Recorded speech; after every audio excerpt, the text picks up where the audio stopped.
Hi friends, ఎలా ఉన్నారు? బాగున్నారా? నేను వీడియో చాలా రోజులు అవుతుందండి. అందరూ బాగుండాలని, అందరిలో మేము బాగుండాలని ఎప్పుడు కోరుకుంటున్నాను. ఏం లేదు ఫ్రెండ్స్, ఇప్పుడు ఏంటంటే మీకు నేను పూర్తిగా ఈ వీడియో గురించి ఇప్పుడు జరిగే గురించి చెప్పాలని అనుకొని వీడియో ముందుకు వచ్చాను.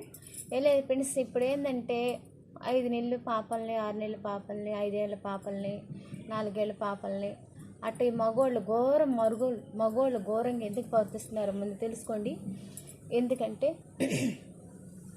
ఇప్పుడు ఈ టైనిక్ ఏంటంటే అప్పుడు ఏంటంటే ఫోనులే ఏమి లేవు. అప్పుడు మా కాలంలో ఫోనులే ఏమి లేవు. అంటే మేము చిన్న పిల్లకాయలమే, అప్పుడు ఫోన్లు లేవన్నమాట. ఈ మామూలుగా ఫోన్ ఏంటంటే ఇళ్ళలో ఉండే ఫోన్లు వారికే ఉండేదన్నమాట. ఇప్పుడు ఏంటంటే ఇప్పుడు వచ్చిన ఫోన్ల కంటే అన్నిట్లో ప్రతి దాంట్లో ఉంటున్నాయి. అవన్నీ చూసి మగ పిల్లకాయలు ఎట్లా తయారవుతున్నారు. కొంచెం దయచేసి బూతి పెద్దగా రానియకుండా, రావచ్చు కానీ పెద్దగా పిల్లకాయని చూడకుండా అందరూ గమనించమని నేను ఏడుతున్నాను. సరేనా? బై.